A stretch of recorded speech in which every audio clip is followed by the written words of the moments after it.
Chemistry book 2 chapter number 2।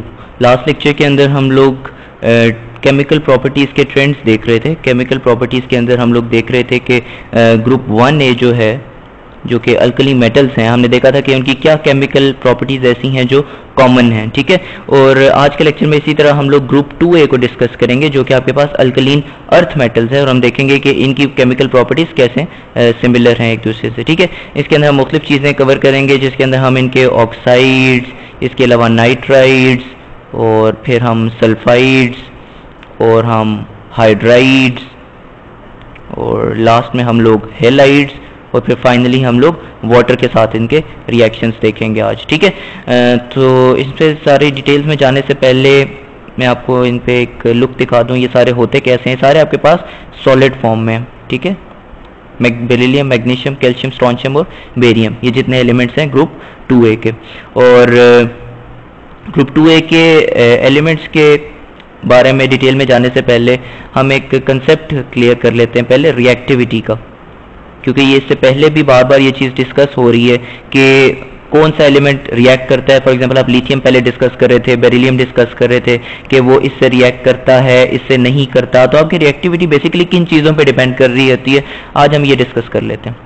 For example, चूँकि आपका trend, सबसे पहला ट्रेंड भी यही है, आप बेरिलियम को ऑक्सीजन के अंदर डिस्पर्स करते हो और आप देखते हो कि रिएक्शन होता है या नहीं, ठीक है, नॉर्मल रूम टेम्परेचर पे, ठीक है। अब ये बेसिकली रिएक्शन किन चीज़ों पे डिपेंड करेगा? बेसिकली होगा ये सबसे पहले कि बेरिलियम लेट से आपने डाला, तो बेरिलियम तो मेटेलिक स्ट्रक्चर की फॉर्म में होगा ना, और मेटेलिक स्ट्रक्चर में क्या होता है कि सारे एटम्स यूँ पड़े हुए होते हैं, और ये सारे बेरिलियम के एटम्स हैं, और ये सब अपने इलेक्ट्रॉन्स इन्होंने फ्री छोड़े हुए होते हैं क्रिस्टल स्ट्रक्चर के अंदर। तो सबसे पहला काम तो आपको ये करना पड़ेगा ना कि इन सब के सब को अलग करना पड़ेगा, ठीक है, ताकि बेरिलियम के एटम्स अब या तो सेपरेट होंगे, उसके बाद वो आयनाइज होंगे ना, या ये मेटेलिक स्ट्रक्चर के अंदर ही तो नहीं ऑक्साइड इनके साथ लग जाएगा। पहले तो ये स्ट्रक्चर टूटेगा, और स्ट्रक्चर टूटने के लिए जो एनर्जी रिक्वायर्ड होगी आपको, वो एनर्जी कितनी होगी? वो एनर्जी आपकी जो है वो आपकी एंथैल्पी ऑफ एटमाइजेशन होगी। एंथैल्पी ऑफ एटमाइजेशन, जिसको हम लास्ट लेक्चर में भी और पिछले 3-4 लेक्चर्स के अंदर में बार बार आपको रिपीट कर रहा हूँ। एंथैल्पी ऑफ एटमाइजेशन बेसिकली वो एनर्जी होती है जो आपको रिक्वायर्ड होती है complete metallic structure break down करने के लिए, ठीक है। यानी हर एटम को सेपरेट करने के लिए जो टोटल एनर्जी रिक्वायर्ड होगी 1 मोल को ब्रेक डाउन करने के लिए, ठीक है। तो वो आपकी एंथैल्पी ऑफ एटमाइजेशन हो जाएगी। सबसे पहले तो आपको एंथैल्पी ऑफ एटमाइजेशन चाहिए होगी, फिर आपको दूसरे नंबर पे क्या चीज चाहिए होगी? सेकेंडली ये होगा कि लेट से बेरिलियम एटम सारे सेपरेट हो गए। अब अगला काम ये होगा कि इन बेरिलियम एटम्स को आपने आयनाइज करना है, ठीक है। आयनाइज कैसे करोगे आप? 2 इलेक्ट्रॉन्स बेरिलियम लूज करेगा और फिर यूं होगा, ठीक है।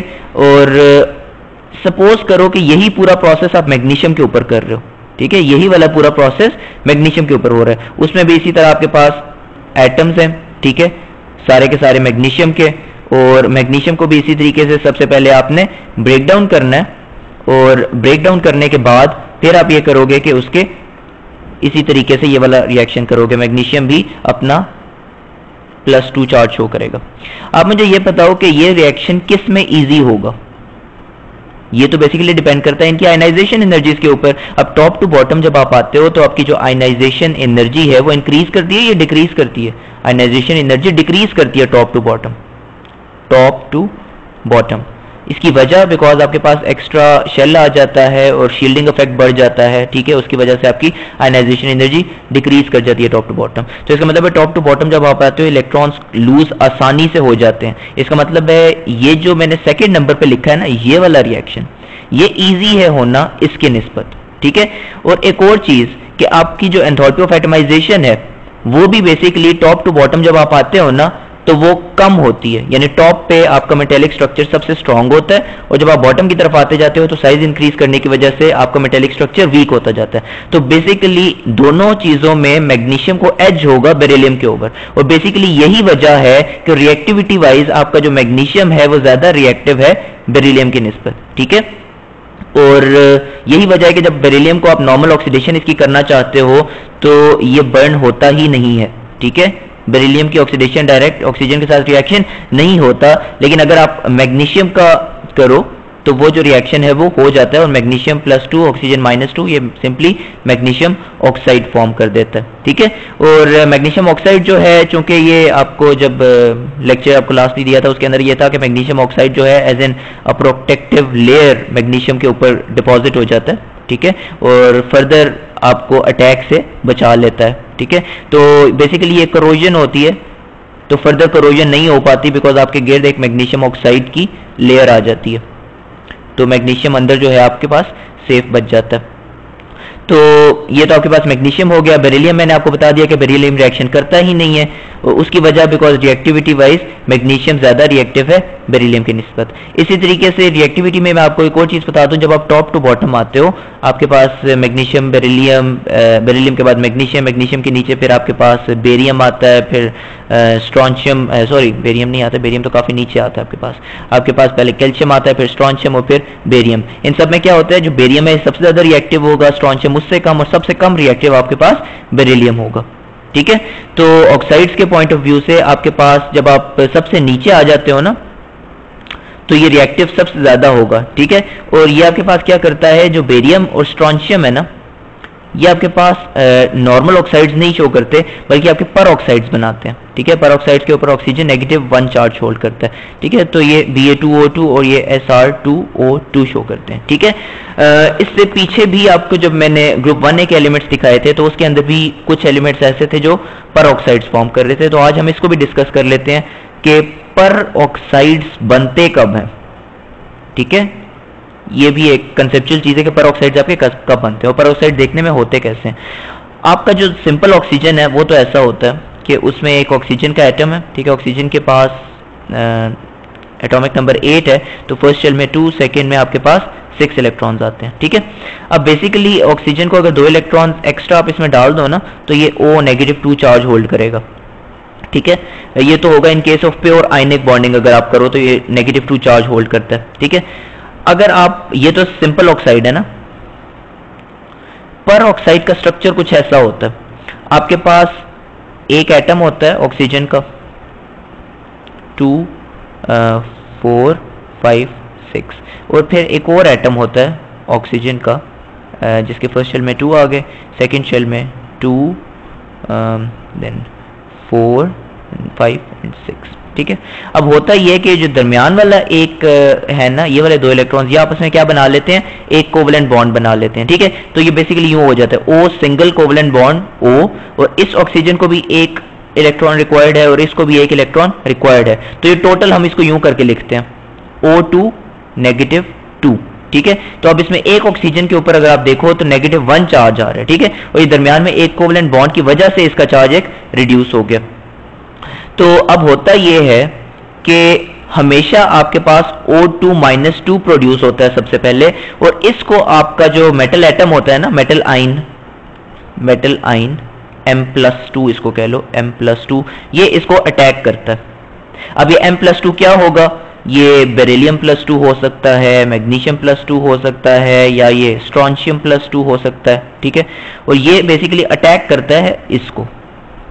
अब सबसे पहले हम डिस्कस करते हैं सिंपल कैल्शियम को लेट से। अब जब कैल्शियम अटैक करता है ना इसको, पर ऑक्साइड के आयन को, तो बेसिकली कैल्शियम की जो चार्ज डेंसिटी है ना वो आपके पास क्या है, काफी ज्यादा है, और चार्ज डेंसिटी ज्यादा होने की वजह से क्या होगा, ये बहुत ज्यादा पोलराइज कर देगा इस वाले चार्ज को, यानी O2 - 1 को। और ये O2 - 2 जब पोलराइज होगा ना तो आपका सारा का सारा -2 चार्ज एक ही ऑक्सीजन पे आ जाएगा और दूसरा ऑक्सीजन आपका सेपरेट आउट हो जाएगा, ठीक है। तो बेसिकली कुछ यूं हो जाएगा, ये आपका जब कैल्शियम जब करीब आया ना तो ये -2 एक ही पे आ गया और ये वाला बॉन्ड ब्रेक हो गया, और ये नेसेंट ऑक्सीजन साथ में अलग हो गया और वो बाद में O2 अलग हो जाएगा, ठीक है। ये ऑक्सीजन 2 इसके साथ मिल जाएगा और ये सिंपली कैल्शियम ऑक्साइड बना देगा जो कि नॉर्मल ऑक्साइड है। जब आप टॉप टू बॉटम आते हो ना ग्रुप में, तो बेसिकली आपकी जो चार्ज डेंसिटी है, चार्ज डेंसिटी वो रिड्यूसेस, बिकॉज आपका साइज बढ़ रहा होता है और चार्ज डेंसिटी आपका चार्ज टू साइज रेशियो होता है, साइज बढ़ने से चार्ज टू साइज रेशियो जो आपका कम हो जाता है। जब चार्ज डेंसिटी कम होगी तो वो इस बॉन्ड को पोलराइज करने की एबिलिटी कम हो जाएगी। फॉर एग्जांपल कैल्शियम का साइज इतना था, स्ट्रॉन्शियम का साइज बहुत बड़ा होता है। अब वो जब स्ट्रॉन्शियम उसके पास आएगा तो वो उसको पोलराइज नहीं कर पाएगा इतना, और बेसिकली ये होगा कि ये एज इट इज उसके साथ बॉन्ड हो जाएगा, और ये बेसिकली स्ट्रॉन्शियम ये इसके साथ बॉन्ड हो जाएगा, और स्ट्रॉन्शियम 2 ऑक्सीजन 2 यूं बॉन्ड हो जाएगा आपके साथ। ठीक है, साइड पे दोनों तरफ को एक एक स्ट्रॉन्शियम आपके पास अटैच हो जाएगा।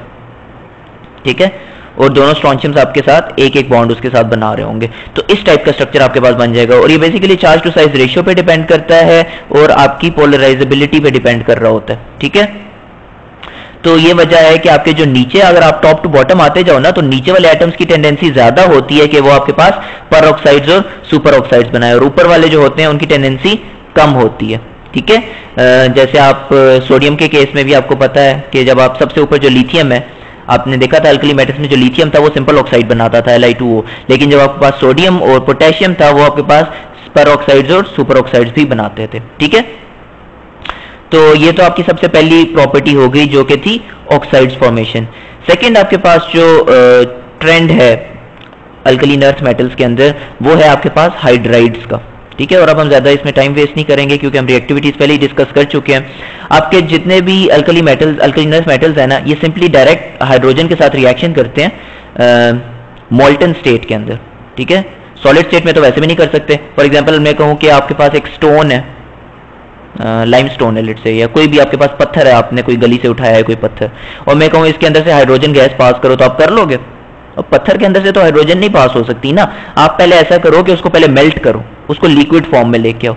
जब वो लिक्विड फॉर्म में आ जाएगा ना, उसके बाद वो रिएक्शन करेगा, हाइड्रोजन उसके ऊपर से आप पास करो तो वो उसके साथ से हाइड्रोजन के साथ रिएक्ट करके फिर वो रिएक्शन करेगा। तो जब लिक्विड फॉर्म में आप अंदर आप ये रिएक्शंस कराते हो ना, मैग्नीशियम आप हाइड्राइड बनाओ तो ये मैग्नीशियम हाइड्राइड बना देगा, जिसका फॉर्मूला क्या होगा Mg+2H-1, तो ये सिंपली MgH2 बन जाएगा। ठीक है, इस तरह कैल्शियम आपके पास जो हाइड्राइड बनाएगा वो CaH2, और आपके पास फिर स्ट्रॉन्शियम हाइड्राइड बनाएगा वो आपके पास SrH2। ठीक है, तो ये आपके पास यूं रिस्पेक्टिव हाइड्राइड्स बनते जाएंगे। अब आपको पता है कि टॉप टू बॉटम आपकी जो है वो रिएक्टिविटी बढ़ती है, तो ये जो नीचे वाले हैं ना ये तो बहुत इजीली बना देंगे, लेकिन जो सबसे ऊपर वाले हैं ना, फॉर एग्जांपल आपके पास जो मैग्नीशियम है, इसमें आपको थोड़ा सा इश्यू होता है हाइड्राइड बनाने में। तो इसमें आप क्या करते हो कि आप थोड़ा प्रेशर भी अप्लाई करते हो, और आप ये करते हो कि इसमें आप magnesium iodide as a catalyst use करते हो, जो कि इस रिएक्शन को फास्ट करने में थोड़ी हेल्प देता है।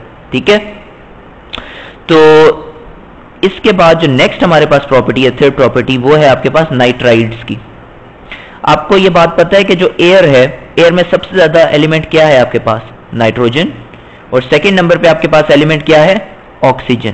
ठीक है, इसका मतलब ये हुआ कि अगर आप कोई भी अल्कलीन अर्थ मेटल लो, अल्कलीन अर्थ मेटल, और उसको आप बर्न करने की कोशिश करो in the presence of air, burn in air, तो बेसिकली क्या होगा कि आपका ऑक्सीजन भी उसके साथ रिएक्ट कर जाएगा।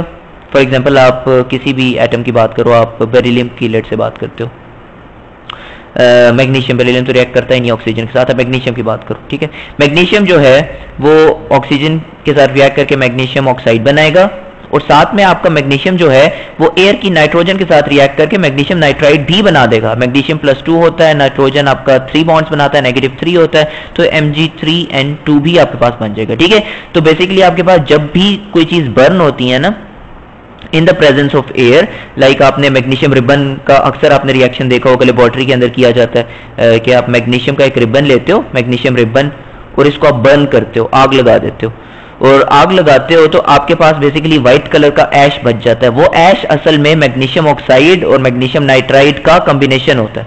ठीक है, और ये जो दोनों हैं ये आपके पास सॉलिड कंपाउंड्स होते हैं, इनका कलर व्हाइट होता है, व्हाइट सॉलिड्स होते हैं आपके पास। ठीक है, तो ये आपके पास बर्निंग हो गई, और नाइट्रोजन के साथ रिएक्शन इनका सबका होता है। ठीक है, आप कोई भी इनमें से एलिमेंट ले लो, आप कैल्शियम ले लो, कैल्शियम नाइट्रोजन के साथ रिएक्ट करेगा, ये कैल्शियम नाइट्राइड बना देगा, और उसका फॉर्मूला Ca3N2 हो जाएगा। ठीक है, अब ये होता है कि जब एक दफा ये नाइट्राइड्स बन जाते हैं ना, तो फिर ये वाटर के साथ भी रिएक्शन कर जाते हैं। ठीक है, फॉर एग्जांपल आपका कैल्शियम नाइट्राइड जो है 3N2 ये आपका वाटर के साथ फौरन रिएक्शन कर जाएगा और ये क्या करेगा कि ये बेस बना देगा, ठीक है, बिकॉज कैल्शियम भी वहां पे है और वाटर भी आपने डाल दिया है, तो ये फोर्स कैल्शियम हाइड्रोक्साइड बनाने की कोशिश करेगा, ठीक है, कैल्शियम हाइड्रोक्साइड, और साथ में आपके पास क्या बनेगा, नाइट्रोजन और हाइड्रोजन का रिएक्शन होगा और ये आपके पास अमोनिया बना देगा, ठीक है।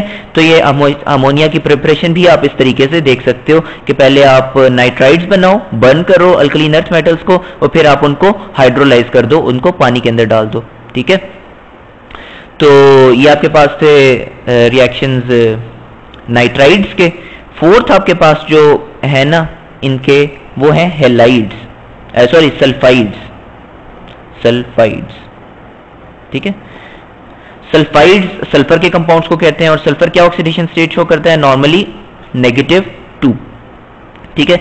तो आप फॉर एग्जांपल कैल्शियम का सल्फाइड बनाने की कोशिश करोगे, कैल्शियम के अंदर आप सल्फर डालोगे इन पाउडर्ड फॉर्म या आप इसको मोल्टन फॉर्म में इसके अंदर साथ रिएक्शन कराओ, तो ये बेसिकली क्या होगा, ये CaS बन जाएगा सिंपली, बिकॉज कैल्शियम भी +2 है और सल्फर -2 है। आप मैग्नीशियम के ऊपर रिएक्शन कराओ तो ये MgS बन जाएगा, ठीक है। ये सारा का सारा ग्रुप आपके पास +2 ऑक्सीडेशन स्टेट शो करता है, ठीक है।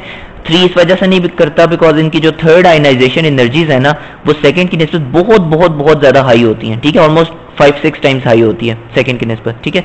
तो इस वजह से ये सिर्फ +2 ऑक्सीडेशन स्टेट शो करते हैं। तो आपके सल्फाइड्स की प्रिपरेशन बहुत ही सिंपल है, ये सिंपल सल्फर के साथ रिएक्ट करते हैं और आपके पास सल्फाइड्स बना देते हैं। फिफ्थ आपके पास जो है वो है आपके पास हेलाइड्स। अब हेलाइड्स जो हैं ये भी इनके बहुत सिंपल हैं। हेलाइड्स क्या होते हैं, फॉर एग्जांपल आप कैल्शियम को किसी भी हेलोजन के अंदर से ब्रोमीन के अंदर से पास करोगे तो ये आपके पास क्या करेगा, कैल्शियम ब्रोमाइड बना देगा जिसका फॉर्मूला होगा Ca+2 Br-1, तो ये क्या हो जाएगा CaBr2, ठीक है। इसी तरह आप कैल्शियम क्लोराइड बनाने की कोशिश करो CaCl2, आप सिंपली MX2 इसकी स्टैंडर्ड फॉर्म है, ठीक है। आप फॉर एग्जांपल नीचे का कोई ले लो, बेरियम का बनाओ, बेरियम आयोडाइड Ba2 हो जाएगा, ठीक है। तो इस तरीके से इनके हेलाइड्स बनते हैं। और अगेन रिएक्टिविटी वाइज आप देखो तो टॉप टू बॉटम आपकी रिएक्टिविटी जो है वो बढ़ती है, लेकिन ये है कि ये सब के सब आपके रिएक्ट कर जाते हैं। इन केस ऑफ हाइड्राइड्स भी ये रिएक्ट कर जाते हैं और इन केस ऑफ सल्फाइड्स भी ये सब के सब जो है अल्कलीन अर्थ मेटल्स ये रिएक्ट कर जाते हैं, ठीक है। इन केस ऑफ ऑक्साइड्स आपका इशू था, आपका जो बेरिलियम था वो रिएक्ट नहीं करता था नॉर्मली, लेकिन आपका जो बेरिलियम है ना, जब हम लोगों ने ऑक्साइड्स को डिस्कस किया था आपने कहा था कि जो बेरिलियम है वो रिएक्ट नहीं करता। ऑक्साइड्स कहाँ गए, ये आपने कहा था कि बेरिलियम जो है ऑक्साइड नहीं बनाता, कहाँ गया beryllium, yes here it is. तो बेरिलियम ऑक्साइड नहीं बनाता, लेकिन अगर आप ऐसा करो कि 800 डिग्री सेल्सियस बहुत हाई टेम्परेचर दे दो तो फिर ये होगा कि आप इजीली एक्टिवेशन एनर्जी पे पहुंच जाओगे और आपकी जो बेरिलियम ऑक्साइड है ना वो फॉर्म हो जाएगा, ठीक है। तो सिंपल ऑक्साइड फॉर्म होगा इन दैट केस। अब हम लोगों ने ऑक्साइड्स देख लिए, हाइड्राइड्स देख लिए, नाइट्राइड्स देख लिए, हेलाइड्स देख लिए। अब हम आ जाते हैं सबसे लास्ट के ऊपर, रिएक्शन विद वाटर, ठीक है, रिएक्शन विद वाटर। वाटर के साथ जब आपके पास रिएक्ट करते हैं ना, वैसे तो मैं आपको रिकॉल कर रहा हूं, जब आपका सोडियम वाटर के साथ रिएक्ट करता था तो क्या बनता था, ये सोडियम पहले आयनाइज होता था Na+ और एक इलेक्ट्रॉन में चेंज होता था, फिर ये जो एक इलेक्ट्रॉन होता था ये अटैक करता था वाटर को और वो जो वाटर है वो स्प्लिट हो जाता था हाइड्रोक्सिल ग्रुप में और हाइड्रोक्सिल ग्रुप फिर इसके साथ मिलकर सोडियम हाइड्रोक्साइड बना देता था और साथ में आपके पास हाइड्रोजन गैस रिलीज होती थी और जो फौरन बर्न कर जाती थी और आपके पास बहुत ही विगरस रिएक्शन होता था, top to bottom more vigorous हो जाता था। इसमें भी आपके पास कुछ ऐसा ही होता है लेकिन थोड़ा सा डिफरेंट होता है। फॉर एग्जाम्पल आप मैग्नीशियम लो, ठीक है, मैग्नीशियम जो है ना वो इतना ज्यादा आपके पास वो नहीं है, रिएक्टिव नहीं है निस्बतन 1A के एलिमेंट्स के। जो 2A के एलिमेंट्स हैं आपके ख्याल में कम रिएक्टिव होने चाहिए या ज्यादा रिएक्टिव होने चाहिए? 1A के एलिमेंट्स की इलेक्ट्रॉन आयनाइजेशन एनर्जी ज्यादा होती है या 2A की? आपकी 2A की आयनाइजेशन एनर्जी जो होती है वो ज्यादा होती है, ठीक है। इसका मतलब है 2A का डिफिकल्ट रिएक्शन होगा, ठीक है। दूसरी चीज ये है कि 2A में मेटेलिक बॉन्ड भी स्ट्रांग होता है तो एक्स्ट्रा इलेक्ट्रॉन के आने की वजह से, ठीक है, आपका एक्स्ट्रा मेटेलिक बॉन्ड का जो इलेक्ट्रॉन C है उसमें एक्स्ट्रा इलेक्ट्रॉन भी आ जाता है, ठीक है। तो उसकी वजह से आपका 2A के बॉन्ड स्ट्रांग होते हैं, 2A जो है वो रिलेटिवली लेस रिएक्टिव है। तो वाटर के साथ ये इतना विगरस रिएक्शन इनका नहीं होता, ठीक है। ये आपके पास नॉर्मली तो मैग्नीशियम रिएक्ट करता ही नहीं है। अगर आप स्टीम के अंदर से पास करो ना यानी हाई टेम्परेचर स्टीम जो है, इस बात का मतलब ये हुआ, ये आपके पास स्टीम है वेपर्स की फॉर्म में। स्टीम का मतलब है यानी आप बॉइलिंग वाटर या उससे भी ऊपर चले गए हो, तो ये क्या होगा आपके पास मैग्नीशियम ऑक्साइड और साथ में हाइड्रोजन प्रोड्यूस कर देगा। और अगर आप नॉर्मली थोड़े हॉट वाटर के साथ रिएक्शन कराने की कोशिश करो तो वो आपके पास मैग्नीशियम हाइड्रोक्साइड प्रोड्यूस करता है और साथ में आपके पास हाइड्रोजन रिलीज कर देता है, ठीक है। तो ये मैग्नीशियम बेसिकली दो किस्म के आपके रिएक्शन शो करता है। In case of very high temperature आपके पास मैग्नीशियम ऑक्साइड बना देता है, और in case of normal high temperature आपके पास ये बना देता है, ठीक है। और इन रूम टेम्परेचर ये रिएक्ट करता ही नहीं है मैग्नीशियम, ठीक है। इसके बाद आपके पास है बेरिलियम। बेरिलियम जो है ना, आपने देखा कि टॉप टू बॉटम तो आपकी रिएक्टिविटी बढ़ती है। अगर मैग्नीशियम का रिएक्शन मुश्किल था तो बेरिलियम का तो बहुत ही मुश्किल होगा, ठीक है। बेरिलियम का रिएक्शन ना सिर्फ बहुत मुश्किल होगा, इसको हम कहते हैं कि ये इम्पॉसिबल है, ये रिएक्शन पॉसिबल ही नहीं है। आप जितनी मर्जी इसमें हीट सप्लाई कर दो, ठीक है, आप इसको बेरिलियम को बेशक बॉइलिंग पॉइंट पे ले जाओ, आप कुछ भी कर लो, ये रिएक्शन पॉसिबल ही नहीं है, ठीक है। बेरिलियम के बाद मैग्नीशियम, और मैग्नीशियम के नीचे वाले जो आपके पास है ना, आपके पास कैल्शियम है, स्ट्रॉन्शियम है, वो आपके पास सिंपल वही वाला ट्रेंड शो करते हैं जो आपके पास ग्रुप 1A वाले एलिमेंट्स कर रहे थे, यानी आपके पास सिंपली कैल्शियम हाइड्रोक्साइड बन जाएगा और साथ में हाइड्रोजन रिलीज हो जाएगी, ठीक है। और ये जो हाइड्रोजन रिलीज होगी, अब ये जो रिएक्शंस है ना, ये इतने एक्सोथर्मिक नहीं है जितने आपके 1A के होते थे, ठीक है, क्योंकि इसमें आपके पास ये है कि हाई आयनाइजेशन एनर्जी है ग्रुप 1A की निस्बत, और मेटालिक बॉन्ड भी ज्यादा स्ट्रॉन्ग है। इसका मतलब है इनके जो ये रिएक्शंस तो एक्सोथर्मिक है लेकिन इतने ज्यादा नहीं है compare to group 1A, compare to alkali metals, ठीक है। तो उसकी वजह से अल्कली मेटल्स में तो ये होता था कि आपके पास फायर प्रोड्यूस हो जाती थी, इसमें आपके पास इतना विगरस रिएक्शन नहीं होता, ठीक है। तो बेसिकली अगर just for the sake of it, अगर आपके पास आग लग जाए किसी भी अल्कलीन अर्थ मेटल्स को, तो वो बेसिकली आपके पास कलर्ड फ्लेम्स प्रोड्यूस करते हैं। और वो कलर्ड फ्लेम्स अमूमन कैसे होते हैं, ये आपके पास एक इमेज है, देखें, ये आपके पास मुख्तलिफ अल्कलीन अर्थ मेटल्स हैं जिनको आग लगा के देखा जा रहा है कि ये कैसे कलर्स प्रोड्यूस करते हैं। अब लेट्स से ये बहुत ही इंटरेस्टिंग रिएक्शंस है, ये जो आग प्रोड्यूस हो रही है ना, इनको हम एक्सप्लोजिव में यूज करते हैं, एक्सप्लोजिव्स के अंदर, ठीक है। और फायरवर्क, एक्सप्लोजिव्स के अंदर तो कम यूज होते हैं, आपके फायरवर्क्स में ज्यादा यूज होते हैं, कलर्ड इनकी फायर्स प्रोड्यूस होती हैं, ठीक है। इस वजह से आपसे मैं वैसे एक जनरल क्वेश्चन पूछता हूँ, लेट्स से आपके घर में आग लग जाती है और वो आग लगती है मैग्नीशियम को या कैल्शियम को, वैसे ऐसा पॉसिबल नहीं है लेकिन लेट से लग गई है। आपने कैल्शियम का घर में डिपॉजिट रखा हुआ था, सेव करके आपने ब्लैक कर दिया था कैल्शियम को, और उस कैल्शियम को आग लग गई है, तो आप उस कैल्शियम की आग को कैसे बुझाओगे? उसके अंदर आप ऑक्सीजन डालोगे, ऑक्सीजन डालोगे तो आग तो और भड़क जाएगी। अगर आप उसके अंदर वाटर डालोगे तो वाटर डाल के आपने रिएक्शन देख लिया, वाटर डाल के क्या होता है, वाटर डाल के तो मजीद हाइड्रोजन प्रोड्यूस होने लग जाएगी और मजीद हाइड्रोजन को मजीद आग लगेगी, तो वो तो आपका तो मतलब है कि आप तो आग बुझा ही नहीं सकते। इसका मतलब ये हुआ कि आपको उसके ऊपर कोई सॉलिड, आपको सैंड उसके ऊपर डाल दो, ठीक है, इस फ्लेम को बुझाने के लिए, ठीक है। तो ये बड़ी इंटरेस्टिंग एक बात थी, मैं आई थिंक ask.com पे या विकीपीडिया पे आई थिंक मैं देख रहा था इसको, कि अगर आपकी आग लग जाती है और वो भी अल्कलीन अर्थ मेटल से, तो आप उसको कैसे रिमूव करते हो। ये आपके पास एक एग्जाम्पल है जो मैं आपको एक्सप्लेन कर रहा था कि पर ऑक्साइड्स कैसे बनते हैं, ठीक है। तो बेसिकली अब देखो कि आपके पास जो -2 चार्ज है वो पूरा एक ही इलेक्ट्रॉन के ऊपर आ जाता है जब आपके पास ये अटैक करता है इसको, ठीक है, क्योंकि वो पॉजिटिव एंटिटी होती है, वो अटैक करती है, तो आपके पास जो नेगेटिव चार्ज है वो सारा एक तरफ को हो जाता है और ये वाला एटम साथ से सेपरेट आउट हो जाता है। लेकिन अगर आप टॉप टू बॉटम आ रहे हो, फॉर एग्जांपल यहाँ पे बहुत बड़ा एटम, लेट से आप स्ट्रॉन्शियम या बेरियम की बात कर रहे हो, तो जब बेरियम आता है ना, तो चूंकि उसकी चार्ज डेंसिटी बहुत कम है, तो वो इतना ज्यादा इसको नहीं कर सकता पोलराइज कि सारा नेगेटिव चार्ज इधर आ जाए, ठीक है। तो ये कोवलेंट बॉन्ड उस केस में रिटेन्ड रहता है और आपके पास पेरोक्साइड बन जाता है, ठीक है। ये एक और आपके पास एग्जांपल है रिएक्टिविटीज के पॉइंट ऑफ व्यू से। ये पिक्चर मुझे आपको शुरू में दिखानी चाहिए थी कि देखें आपके पास जो बेरिलियम है ना, ये आपके पास रेड कलर में एटमाइजेशन एनर्जी शो हो रही है। आप देखें एटमाइजेशन एनर्जी इसकी बहुत ज्यादा है, फर्स्ट आयनाइजेशन एनर्जी भी इसकी कंपेयर टू अदर्स काफी ज्यादा है और सेकंड तो बहुत ही ज्यादा है, ठीक है, कंपेयर टू अदर्स। इसका मतलब है कि ये तीन तो एनर्जीज आपको चाहिए ही चाहिए ना, ताकि आपका पहले बॉन्ड ब्रेक हो, मेटेलिक बॉन्ड टूटे, फिर आपके पास फर्स्ट कोवेलेंट आपके पास फर्स्ट आयनाइजेशन पर एनर्जी और सेकंड आयनाइजेशन एनर्जी तो देनी ही देनी पड़ेगी, तब आपके पास Be+2 बनेगा, फिर वो अटैक करेगा किसी ऑक्साइड को और फिर वो मैग्नीशियम बेरिलियम हाइड्रोक्साइड वगैरह प्रोड्यूस करेगा। ठीक है, तो वो चूंकि बेरिलियम की काफी ज्यादा है, इस वजह से ये आपके पास कम रिएक्टिव है निस्बतन बेरियम के या स्ट्रोंशियम के या कैल्शियम के। ठीक है, तो रिएक्टिविटी आप समझ लो कि यूं आपके पास ज्यादा हो रही है जब आप राइट साइड पे आ रहे हो, या basically top to bottom within a group आ रहे हो। ठीक है, so that's it for alkaline earth metals के ट्रेंड्स। नेक्स्ट लेक्चर के अंदर हम लोग क्या देखेंगे? नेक्स्ट लेक्चर के अंदर हम लोग इनके कंपाउंड्स को डिस्कस करेंगे, जिसके अंदर हम ऑक्साइड्स देखेंगे। वैसे तो हम ऑक्साइड्स देख चुके हैं ना, लाइक अभी बेरिलियम ऑक्साइड आपका बन रहा था, फिर आपके पास नाइट्राइड्स भी हम देख चुके हैं। अब हम इनके ऑक्साइड्स के अंदर प्रॉपर्टीज देखेंगे, ऑक्साइड्स इनके आपस में कैसे कंपेयर होते हैं, ऑक्साइड्स, फिर हम हाइड्रोक्साइड्स देखेंगे, फिर उसके बाद हम कार्बोनेट्स देखेंगे, फिर उसके बाद हम नाइट्रेट्स देखेंगे और फाइनली हम लोग सल्फेट्स डिस्कस करेंगे। ठीक है।